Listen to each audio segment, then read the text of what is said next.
This week we're going to talk about drones. The Canadian government is putting $1 billion into buying drones from the Americans, and these aren't just monitoring drones. These are the drones with missiles and weapons attached to them. They're buying $1 billion of your tax dollars is going to buy drones with missiles on them. You know, if you're in your 80s maybe and you don't care whether humanity survives, this isn't a news story, go ahead. It's got nothing to do with you.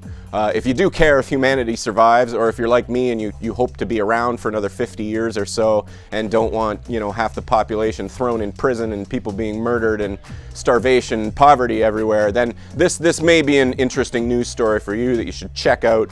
There are drones going into the sky. They pitch it to us that we'll feel safer.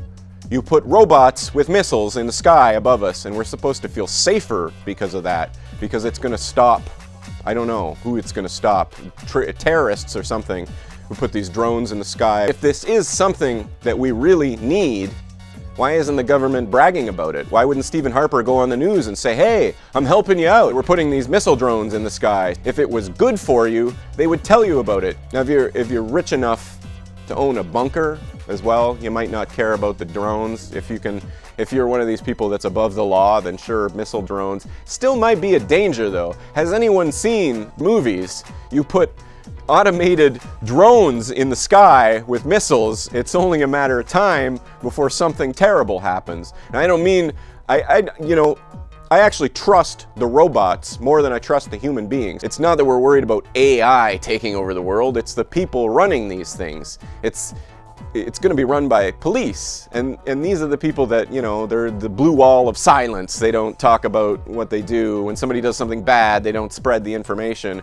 So they're going to give these guys remote control helicopters with weapons on them. Big events and such, they ship police in from other districts, other neighborhoods, so that when they're policing an area, it's not locals, so they don't have to beat down their neighbors, they don't have to put their neighbors in cages, so they bring in cops from outside.